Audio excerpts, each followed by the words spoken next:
As I transition through my hormonal asshole, one of my favorite activities, besides drinking, is of course suffering. I suffer exceedingly well. To broadcast my suffering, of the sullen Shirley Manson variety, I delight in illegal substances and over-delighted in the legal ones. Needless to say, when bored as dirt met slit my wrists angst, I was doomed.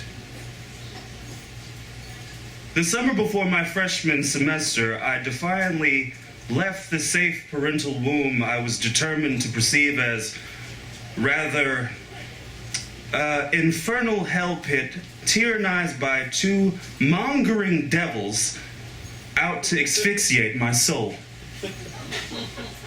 These devils, as it turned out, were scratching at the ocean floor, desperate to find a morsel of clarity in handling me and my demons.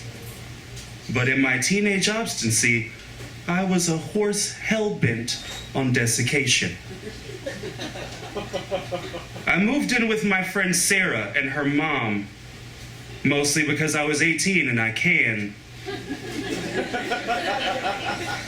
Beyond that, my plans for the summer are non-existent. Tired of our usual self-destruction, Sarah and I decide to branch out.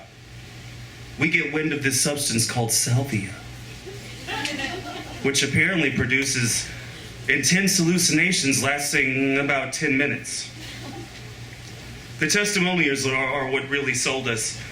We heard stories that started with, I was in this can of paint.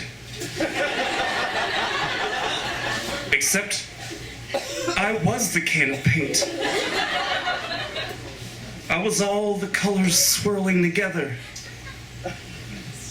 And ended with, suddenly, there was an elephant in the living room.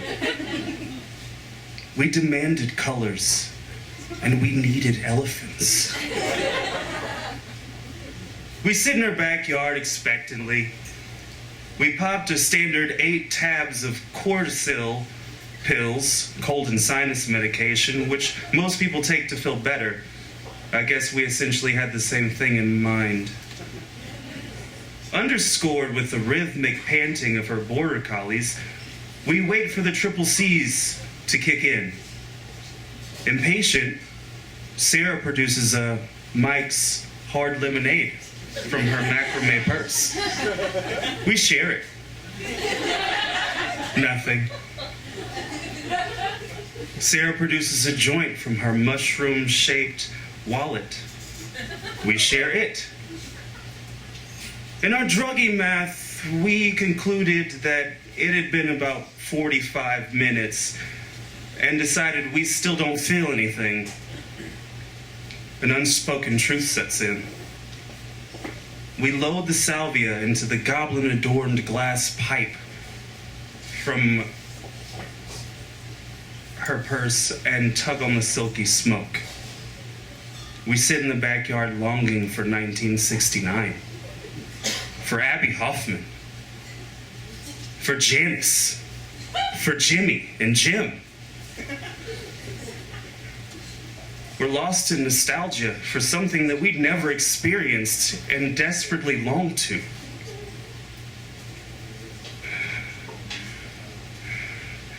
My eye catches something staring at me from the parameters of the darkness in our backyard. It breathes. Its silvery eyes are fixed on me, and they are not well-intentioned. I make out this angular shape of the ears and whisper with conviction, there's something staring at me. Don't move! After a determined staring contest, we finally muster up the courage to inspect it. The beast. We're disappointed to find the garden hose cart that took its place.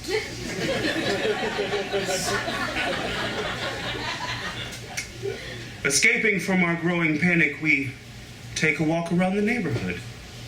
We explore the webs of asphalt, the puke-colored houses and their mid-century charm, and are further swallowed up into the night. Then, speaking of puke, Sarah does. We approach her house and I realize my entire field of vision is framed in a vintage television that only I can see. Sarah normally towers over me, but now she seems small and distant, and everything looks shrink-wrapped. I feel as though I'm carrying anvils on my shoulders and I have a hummingbird for a heart. My ears feel like they are submerged halfway in water. Not 10 feet from the door, I'm summoning every ounce of strength just to make it inside. Then in my temporary half-deafness, something is intruding my internal monologue. I have a silent, intense exchange with something I can only describe as a higher power. What is that we speak to in these moments? I don't know. Look, I mean, I don't normally subscribe to these things, but I find myself begging, please, I'm not ready to go. I have so much left here to do. That night, I entirely lost my appetite for these kinds of adventure, as well as a couple of brain cells. But those words reverberate in my ears to this very day. That yes, I still have so much left here to do.